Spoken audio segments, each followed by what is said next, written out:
everybody. Welcome to the main branch of Mesa Public Library. I'm Brianna Eusebio, the Adult Services librarian here. And today our program is going to include these wonderful panelists, and it's how citizen science is accelerating scientific research. I don't have a fancy clicker. So the panelists that we are going to hear from today, and I'm going to absolutely butcher your name, so if you want to say it out loud for me. Marile Colon Robles, or Marile. And she's the project scientist for NASA Globe Clouds at NASA Langley Research Center and SSAI. Another panelist we're going to have today is Tina Rogerson, who is data manager for NASA Science Systems and Applications. I'm going to butcher the last name. I'm sorry. Tanya Palit is a project manager for research applied infectious disease and epidemiology, AIDE, for Arizona State University. And then we have Pietro Michelucci, who's the director for the Human Computation Institute. And finally, we have Liz McDonald, who is a program scientist for NASA Goddard. Next slide, please. So what is citizen science? That's a very good question. So citizen science is a global movement that enables people from all walks of life to collaborate with scientists by participating in real scientific research. It's how people can make an impact on issues they care about. And you can go to the website scistarter.org/citizen-science and see all the cool things that they have available. Okay, good. So this is what the SciStarter website looks like. I'm always logged in because I like to play some catchers sometimes. So SciStarter is a globally acclaimed online citizen science hub where more than 3,000 projects from all over the internet have been organized and made searchable. So you can see like right here, you have like find a project, you have project finder. If you want to go to events, whether live streamed or in your local area, you can go to the events page and all of that. You can find projects by topic, location, age, or name, like the ones you will hear about today. And then you can learn more about citizen science through the free SciStarter course, online interactive modules, and they are created by instructional designers at Arizona State University. And if you go to the website scistarter.org/training, you can do that. So I know a lot of us already signed up and did some of them. Very informative and fun. So this is Mesa Public Library, our lovely logo. And the ones that are highlighted right here are citizen science kits that you can check out here at Maine. So you go to the main library here, pick which kit you'd like to check out from our display that's at the front desk. Then whichever card you choose, you'll take up to the front desk staff member and check it out onto your library card. Some quick facts about that is you definitely have to have a public library card with Mesa. It does require you to be at least 18 years old because we do have some sensitive and expensive equipment, but parents and siblings can also check it out and then include their younger children or siblings as well. It is a lending period of 3 weeks, so you get a good amount of time and a good amount of info to send to the different citizen science project leaders. But there is no renewal, so you have to return it in at the end of the day, at the end of the 3-week lending period. And it can be on hold. You just have to pick it up from the system branch. So the National Citizen and Community Science Library Network, growing network of libraries. A lot of us had to sign up for this if we did our registration with the conference. It's really cool. It's really awesome. Be a part of it if you want to. I kind of suggest it. And then the first person we have is whoever has the best slide. Oh, that's me. Not us. Is it? Sorry. My name is Monica College. I am a researcher at Arizona State University. I'm on the research team of Dr. Jean, the lone epidemiologist here at ASU.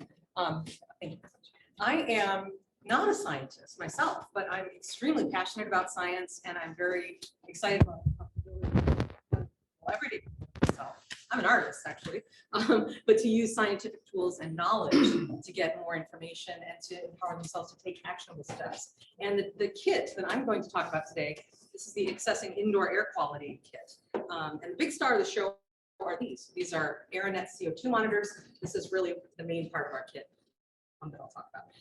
On the slide there, it's just a very simple demonstration about indoor air quality. It sort of shows two scenarios: a living room, like maybe your living room at home, what it looks like when windows are closed, air isn't moving, and then on the bottom, good ventilation means opening windows, having fans on, stuff you probably know, but are not always actively aware about. So really the story of this kit and the story of what the clean indoor air research we're doing at ASU is about making an invisible problem visible. So COVID, of course, the pandemic made the problem of cleaner indoor air, or the questions about it, immediately relevant. And suddenly there's been this infusion of interest, research, and federal dollars going into understanding indoor air quality. How is it measured? How does it differ in various spaces? And questions beyond that scope, even how does outdoor pollution affect indoor air quality? But certainly there's been an urgency around this question. And so far, the CDC has even, importantly, this month released new guidelines about indoor buildings and the importance of CO2 monitoring and also ventilation devices, even DIY simple ones like this enormous Corsi Rosenthal box sitting next to me, which I'll talk about very briefly. So what is this thing? The Aeronet CO2, Aeronet is the company that makes these. You can buy these online from Amazon. They're about $250 a pop. The ones we include are the most recent model. They store data for about 7 days. But you can download an app. These are, again, they measure the amount of CO2 in parts per million. So that's not actually measuring the quality of your air, but it's a good proxy for how much air is flowing through a space. So right now, this monitor is telling me we're at about 1,200 parts per million, which isn't great. So below 1,000 is typically where you want to be. But a tool like this, where you just hold it and move around, there's nothing fancy about it. And our kit is mostly about people accessing this technology and being curious about it. Like what happens if you put it in your backpack, or what happens when you walk outside, you see those changes in real time. So in our study, we did a pilot study this past year with our fantastic partners at SciStarter. We sent out 47 library kits to over 30 libraries here in the Phoenix Valley. And they were checked out 76 times. We got some helpful feedback about the kit contents. People seem to generally like it and want to recommend it. And our biggest finding was that people didn't really know or think much about indoor air quality. And after having a small device like this and access to some basic science around these questions, their awareness certainly increased, and people's ability and excitement about taking actionable steps right away. So for example, if you remember the first slide, something as simple as opening a window or making sure there's some sort of way of cleaning the air or purifying and ventilation, very important. There's also other steps that we recommend people take. In our project specifically, people used a very simple data field book. So they wrote down their observations after several minutes in various places. And they also had the option to upload them into an app. It's called the Raven Clean Indoor Air app. And this is a pilot, so we're just starting to get back some data now, but we started plotting some of the CO2 measurements that folks in the study made. And people were a little bit surprised about some of their findings, and I think moved to action. So really, again, the main story here is that we're glad that this making the invisible problem visible is reaching everyday people, and we really hope to roll this out in libraries across the country. And finally, I also wanted to mention briefly, one of those actionable steps is this little baby here. If you want to learn how to build one of these, it's exactly what it looks like. It's a standard box fan, like you'd have in a college dorm, 20-inch box fan. And these are HVAC filters. They're 2-inch HVAC filters and duct tape. That's it. It's 3 very simple things you can find at Home Depot. These filters are 2 inches. Sometimes you have to order them specially. But we meaning our public health research team, this is something that came about on Twitter because of conversations between scientists, citizen scientists, engineers, and people said, what if we did this? And what our team has done is this is one of a suite of projects on clean indoor air. We did a scientific study this year on how well these filter particulate matter out of the air. So dust and even allergens and bioparticles, so viruses and things. And we found that in our case, it decreased particulate matter by about 50% in the school we were in. So we hope to expand that study, but we also really hope that the CO2 monitoring can be a tool that communities use to right away learn what are actionable steps they can take. And yeah, we'll see where it goes. Please talk to me afterwards, get your hands on a kit, and thank you very much.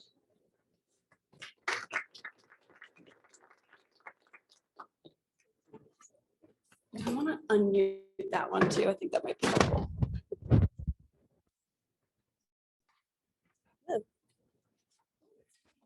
Yeah, surprise. Is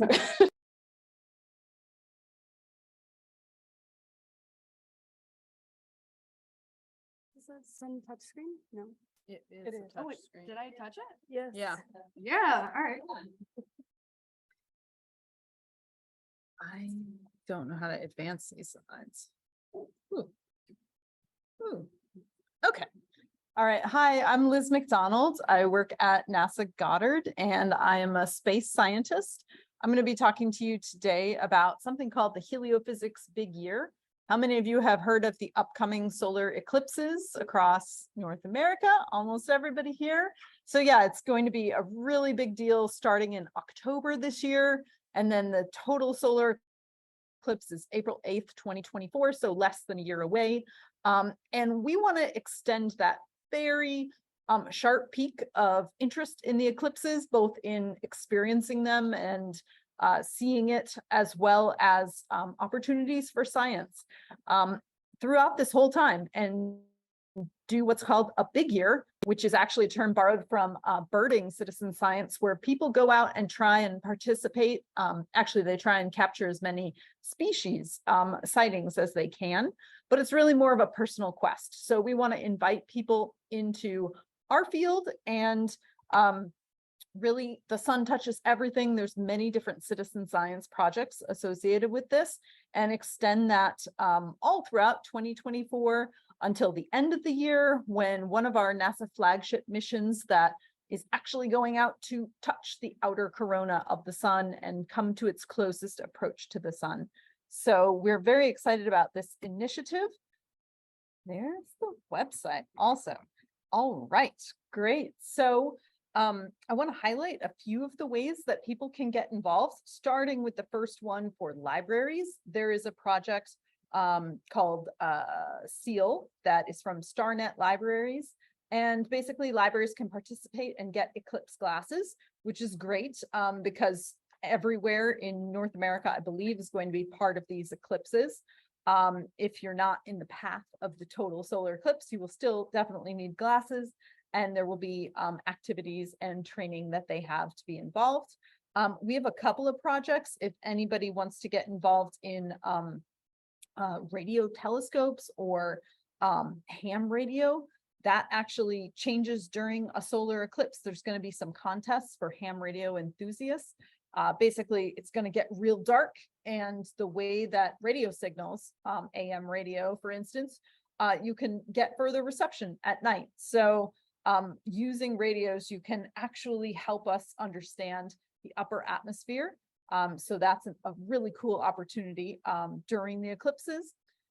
There's also another project recruiting right now called Eclipse Soundscapes that is actually designed for the blind and visually impaired community. Actually, I shouldn't say designed for, designed with the blind and visually impaired community. And for people to experience the eclipse in a multi-sensory way, not just with their eyes, but by actually recording the changes in the soundscape as it gets dark, and how do the animals respond. So there's great science to be had there, and a great example of accelerate how community and crowdsourcing can accelerate scientific research. There's also a project called Eclipse Ambassadors, teaming up students and amateur astronomers to help get the word out. And there's a project based at ASU called Scope that is pairing up subject matter experts in this field with other education projects we have to broaden participation all over the country with this. So those are some opportunities. And then I want to shift a little bit to the project that I'm a part of that I started called Aurorasaurus. And highlighting a really great example of accelerating scientific research by including the amazing photographers all over the world who track auroras. Some of you might have even heard that auroras were visible down here in Arizona recently. Yeah, so I can tell you how to get more information about that. And there's actually a library kit that will help you, which is the light pollution kit. So you can, it's very simple. There's a sky monitor and you can go out and take measurements of how dark the sky is. And that will help you find a good place. Of course, it's very rare, and that's why we built a volunteer-based project called Aurorasaurus to be able to alert people and use smartphones and get pictures of the aurora using cell phones as well. And the big scientific result that we were a part of, along with folks up in Canada, is a new type of aurora called Steve. And there's a picture of Steve here. It's called Steve from the movie Over the Hedge. And they don't know what this thing is in the sky. And they say, just call it Steve, like in the movie. So that name kind of stuck. And it's a beautiful and different phenomena that has this sort of different color than the usual aurora and different formation. And we're still studying it. It's kind of opened up a whole new space for that, as well as space for like the student in the lower left here to actually go out and take some new measurements of this new thing. So that's the Aurorasaurus project. And here's the contact information for that. We're sponsored by NASA and the National Science Foundation. And yes, we have a dinosaur logo, but no other connections to dinosaurs. So that's happy to talk more about that. Thanks. Okay, so my name is Pietro Michelucci, and I am director at the Human Computation Institute. We are approximately 8 people on 4 continents, so we're not big, but we're all around the world. And what we do is try to apply the methods of specialized methods of artificial intelligence that combine human cognition with machine intelligence. And in citizen science, we do this a lot, where we use the machine in a very simple way, which is to do kind of housekeeping and collect data from lots of different people and pull it together in ways that are really useful to us. So I'm just here to talk about our Stall Catchers project. And I'm just curious, how many people here, or who here is a patron of the library? Patron, okay.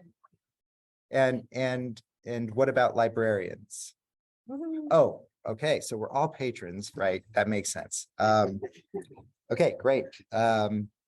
So if and who's played Stall Catchers? Has anyone played? Oh, wow, okay. Well, we can just skip to the last slide then. So Stall Catchers, as you know, is about accelerating Alzheimer's disease research. And, you know, Alzheimer's affects obviously a lot of people. It's a form of dementia. It's not the only form of dementia, but it's characterized by certain kinds of hallmark features that show up and are most easily detected actually after someone passes from the disease. The characteristic plaques that you see in the brains, the amyloid plaques and the tau tangles. Since almost the beginning of the discovery of Alzheimer's disease, we understood that Alzheimer's patients had about 30% less brain blood flow than healthy people. But we haven't understood until very recently why that might be. And Stall Catchers is about helping to get a clearer picture of what's causing this reduced brain blood flow. So the Schaefer Nishimura lab at Cornell University conducted mouse-based studies of Alzheimer's. So they have transgenic Alzheimer's mice. So they have the human gene for Alzheimer's disease. They're bred this way, and they manifest all the symptoms of the disease, both cognitive and physiological, that map very closely on to the human condition. And what they looked at was the tiniest blood vessels in the brain, the capillaries, and they compared 2 groups of mice, the healthy mice and the Alzheimer's mice. And they found that in the Alzheimer's mice, or in the healthy mice, only about 0.5% of the capillaries were stalled, meaning blood wasn't flowing through those capillaries. And in the Alzheimer's mice, 2% of those capillaries were stalled. And that might not sound like a big difference, but it turns out that when you look at the downstream effects of those capillaries, of the 2% stalled capillaries, there was an overall effect of about a 30% reduction in brain blood flow. So that's measured in terms of oxygen transport. So an interesting thing happened. This is what we call serendipitous discovery in science. They had an undergraduate working in their lab, and she was new, and they asked her to run a study, and they wanted to do imaging on these mouse brains in a new way. They were going to use a new drug to try to make it easier to see where the capillaries were stalling. So it's kind of like it increases the luminescence of the things they're interested in, how bright they are in the brain when they're using the lasers. So she ran the study, and she thought she'd followed the protocol exactly. And at the end of the study, she didn't see any difference in the stall rate between the healthy mice and the Alzheimer's mice. And so she thought she had made a mistake. Being new to the lab, she brought her concerns to Chris Schaefer and Nozomi Nishimura, who run the lab, and they were also at first kind of perplexed, and then they realized the one new thing was the use of this compound to increase the luminescence. And they realized that after replicating that result, that it was actually the thing that was designed to light up those capillaries that was making those stalls go away. The problem was that what they used to do that was an immunosuppressant, and that wouldn't be a sustainable treatment for mice or humans. It would, they would die from the drug before they would die from Alzheimer's. So the goal of the current research is to figure out a way to unclog these capillaries without harming the organism. And in my previous slide, one of the things they found, importantly, is that that actually restoring the brain blood flow makes a difference in terms of cognitive symptoms. And the mice that lost their memories got their memories back. Other cognitive symptoms like depression abated, and it had a substantial impact. It does matter how soon you do that. Mice that have had Alzheimer's disease for much longer period of time, they don't get all the same benefits from doing that. So we've also learned that early intervention is important when it comes to capillary stalling. So every data set that goes into stall catchers today formerly would have taken 6 to 12 months to analyze by lab technicians. And because we have made this into an online activity and we have thousands of people engaging in this activity, then we're able to accomplish the research much faster. This is what stall catchers looks like. This is probably familiar to many folks in the room since you've played stall catchers. And so, yeah, today we have over 50,000 registered stall catchers volunteers. On any given day, we have probably between 50 and maybe 150 different people showing up.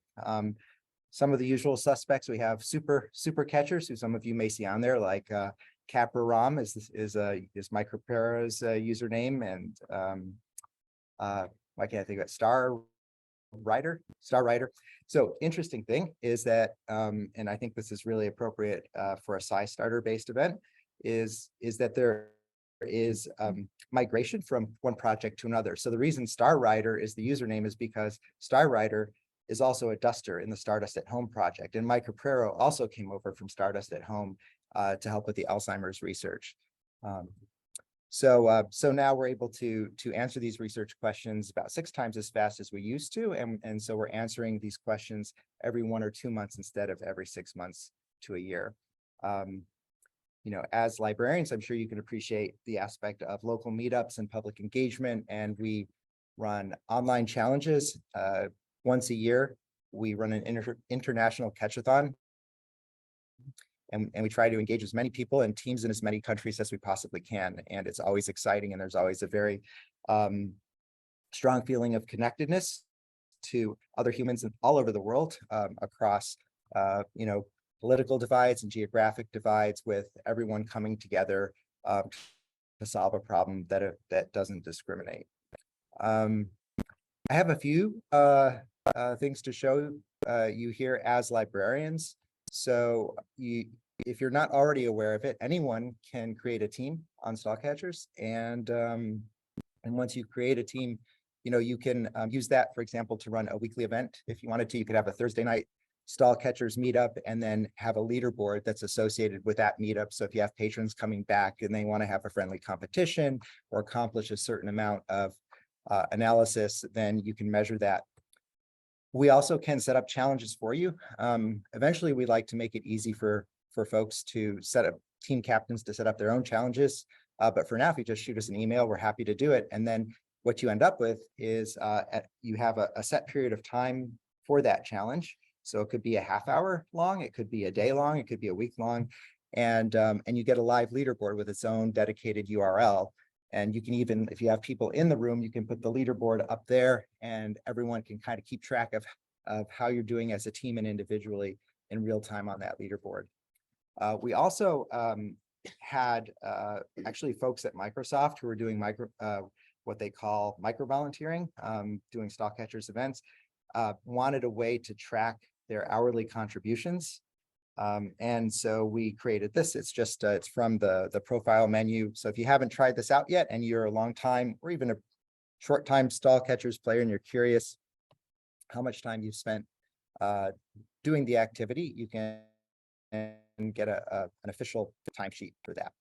And I'm going to wrap up in a second. I just wanted to give you a preview of a new project we've been working on called Beta Catchers.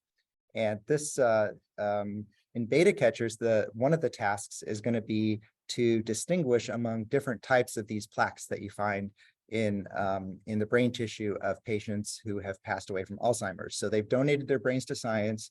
Slices of brain tissue were put on slides, imaged, and then what we're doing is we're going to pick out these individual objects from these digitized slides and show them to you and ask you to tell us which of these 3 different kinds of plaques you see in those images. Actually, we're only interested in the top 2. So if you see these kind of blurry things on the bottom, we'll say we don't want to know about those ones.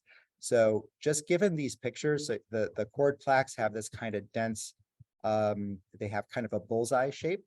The CAAs are these really dark, clearly defined rings, and then diffuse plaques are kind of like clouds. So just what's your intuition? Do you think you could, at least based on these photos, do you think you could easily classify these? Who thinks they could classify and get maybe 80% right? Yeah, okay. How about at least 60% right? Yeah, okay, great. So we hope you'll help us do that. That's going to be called Beta Catchers, and it's coming soon to theaters or SciStarters near you. Okay, that's all I've got. Thanks. Well, hello, everybody. My name is Marile Colon Robles, or Marile, and I'm here with Tina Rogerson, and we are the Clouds team at NASA Langley Research Center in Hampton, Virginia. And I hope you all love clouds as much as we do. And if there's no clouds, like I've been looking at outside, that's okay too. Because one of the things that you can also do is sky color, which is an indirect or a qualitative way of telling us how clean is your air. And so as we were traveling here, we were looking at the color of the sky from the horizon. And if it looks brownish, you can tell that there's something there, maybe ozone or something like that being accumulated throughout the day. If you look at, so that's visibility, and look at something like a stop sign or mountains to see how clear do you see them. When you look up and you look for the bluest or the darkest blue in the sky, that tells you how many aerosols or stuff is in the air. So if there's no clouds, you can still make an observation, okay? And we'll want that. We are part of the GLOW program, which is NASA's largest and longest lasting citizen science program about the Earth. It's sponsored by NASA, supported by the NSF, the US Department of State, and NOAA. and it's put together or organized by UCAR. And for every observation that you submit, even if there's no clouds, right? This lovely lady right here will try and match it to as many satellites that were right above you at about the same time as possible.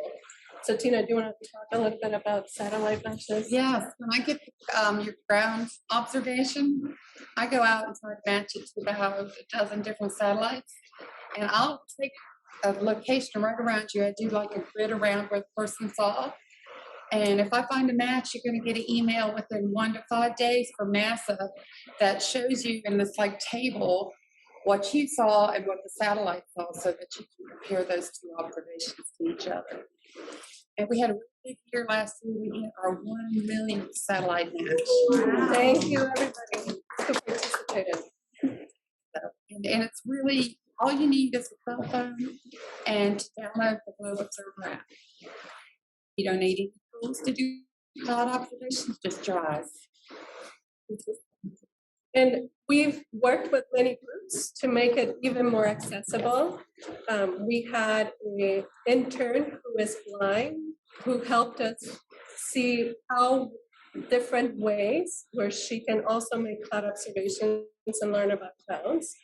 And through her, we've tested a tactile cloud chart. Who wants to touch clouds, right? And so you can come up with different materials to talk about the different types of clouds and make it accessible for pre-K students all the way to people that have low vision or disability. She also used an app called Be My Eyes, which is usually used to tell people that expiration dates, something that they cannot touch. But she asked, what are the, tell me about what you see. And she pointed at a photograph of clouds that you can take with Globe Observer app. And based on what they said, oh, puffy, it kind of looks milky-ish, she could tell what is the cloud type that you can, that was in the photograph. I have these here because we have the tactile cloud chart, which is exciting for you in libraries. There's also the Globe Elementary books that are available in 5 different languages, and it walks you through how to make observations. The book about clouds, it's Did You Know That Clouds Have Names? So just like I have a name and Tuna has a name, the clouds have names as well. So that's very useful, and we've used it a lot with ELL communities as well. In the, sorry, this one was about challenges. So we love doing data challenges, and we love seeing libraries participate and have that virtual your event and talk about more about that. But you can start your own data challenge. Just reach out to us. We can help you. Tina can find your satellite matches for your library. And you can showcase and the image from the satellite but like well. And then creative ideas that we've learned from teachers. So if you want to do it, put your hands next to your head, like ask my kiddos, okay? So there's 3 main types of clouds. The first type of cloud, yes, are the puffy cumulus clouds. Now the air is moving rapidly inside of them, very good. Now if you keep doing that, we're gonna make thunderstorms and we're gonna stop because we're in the we don't want it to rain inside, correct? But these are cumulus clouds. So if you're ready to do the next one, these are called stratus. And these are flat and in every single direction, and enjoy that stretch, right? So these are stratus. Do you remember the first one? What are cumulus clouds? Very good. But stop. We don't want thunderstorms, right? Stratus, flat. Very good. Now the third type are cirrus clouds, and these are the highest clouds. So arms are the way up. And these are very nice and thin. So wispy cloud, wispy cloud, wispy cloud. Very good. Now, if I were to do a quiz, will you be able to do it 80% correct? Yeah. Okay, cumulus, stratus, cirrus, stratus. Very good. Cirrus, cumulus, Awesome, very good. Now, we just did what we call the cloud dance. Now, think about how would you do that? How would you implement that in your libraries, in your communities? We have a passion to outreach from our community. So right now, I want to work with people that work with Hispanic communities and maybe turn that into a cumbia or salsa, something like that. Okay, so if you have any ideas of turning that into like a rhythm, let us know. And then of course the eclipse is coming up, and then the app will change, and you will be able to make cloud and air temperature observations before and after. And we have each to take, and they're already pinholed, so you can look at, don't look through them. Look down so you can see the projection of the eclipse. So thank you so much.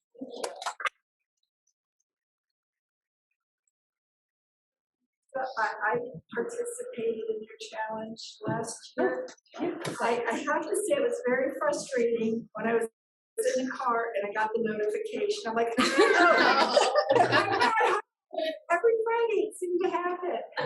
But my question is, now that we're seeing, in fact, I have family that does astrophotography. Those satellites are getting really distracted.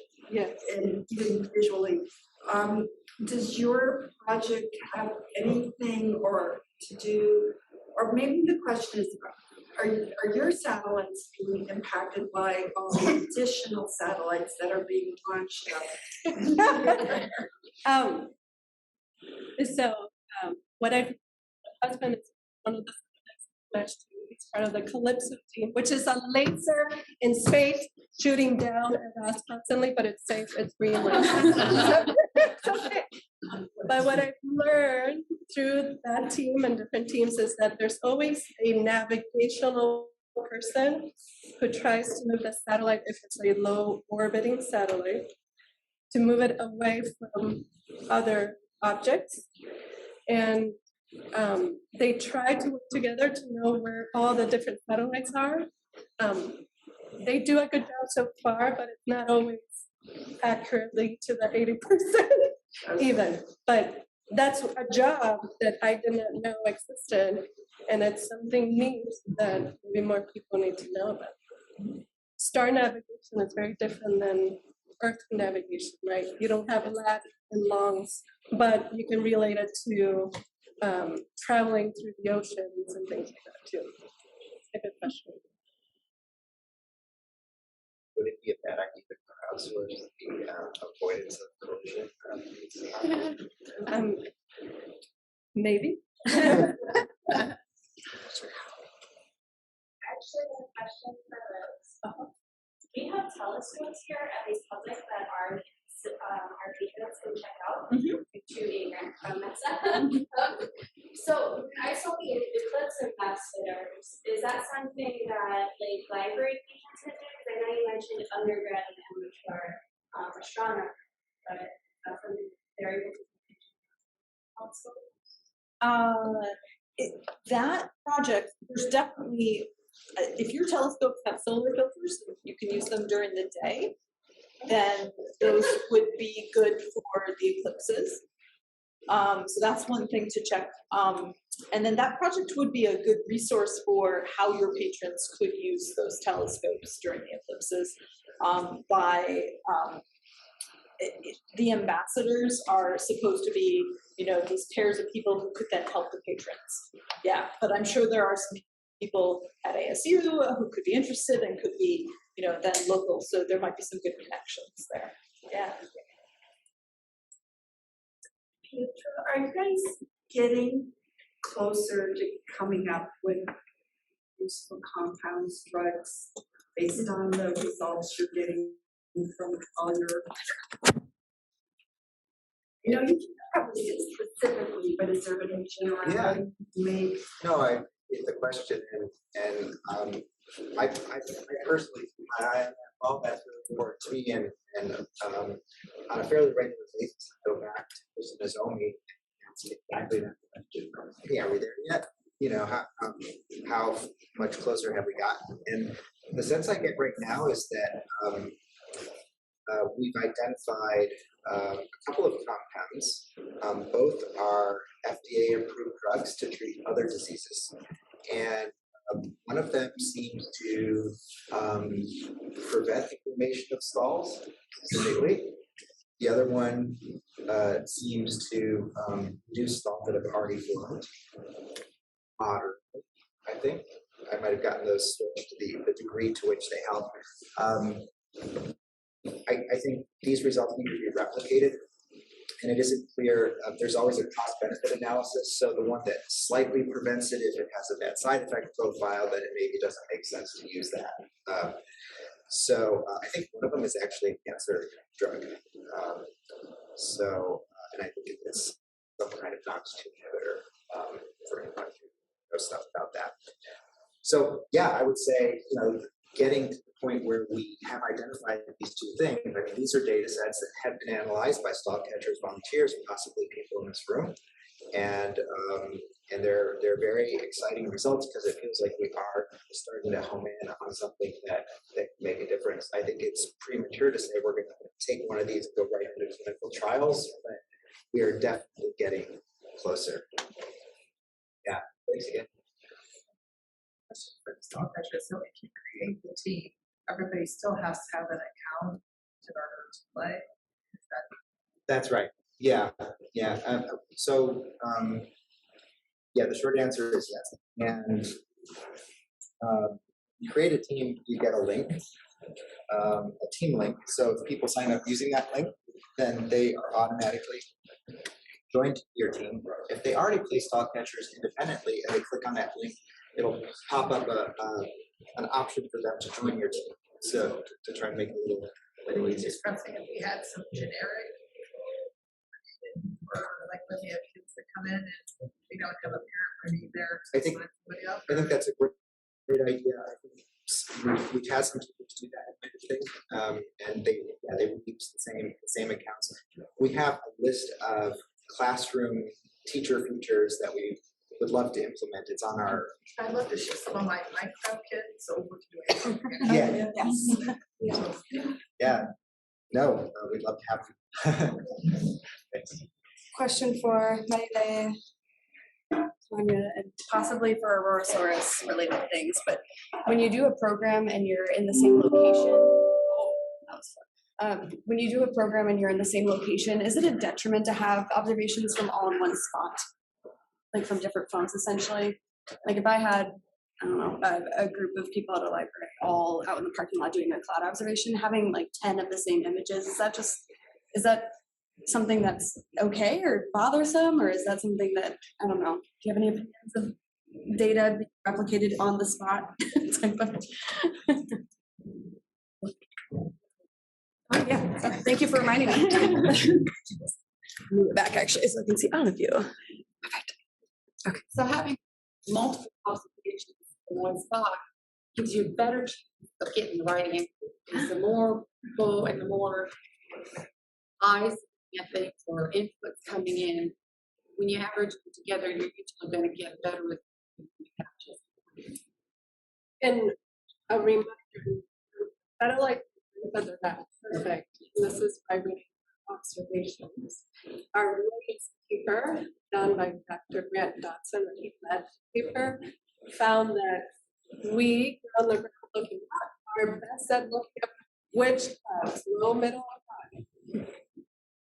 Which ones are Low. So we're best at looking at the clouds. Now imagine satellite in space looking down. Which ones do they detect the most? The highest.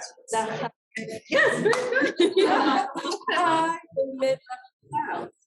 And so once we have your observations and the satellite data, now we have a complete story.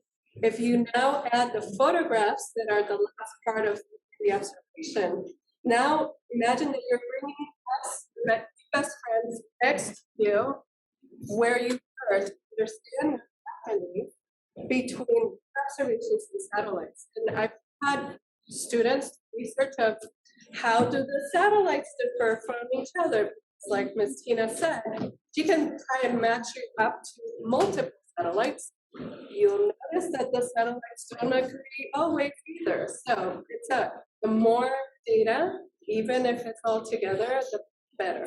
Okay, that's good. I've been nervous about doing that project with a group for that. Yeah, So- no, so quickly, we're kind of probably faster than most clouds, but yeah, so, can capture the front. And then also you can do things like for us, people have different cameras, different devices, and so you can get a better, maybe average sense of what cross compare the different devices potentially. Yeah, which is useful. In our case for the indoor air quality monitors, it's very useful to do multiple observations in the same location. The reason is every space is different, right? So our observations are space. And we did have this scenario. There's a school group we were working with in a rural community near Tucson. We had students, just out of curiosity, do CO2 measurements in various classrooms. And we found that there's some classrooms that are staying at dangerously high CO2 levels all day long. And so that it was a way for okay, this and this, with the construction. So we got to help them resolve that by making a quick change to their HVAC system settings. Yeah, but very valuable. Good question. Any other questions? We're running out of time, so we're gonna, or, yeah, we're done. Awesome. Thank you so much. Let's give them all a round.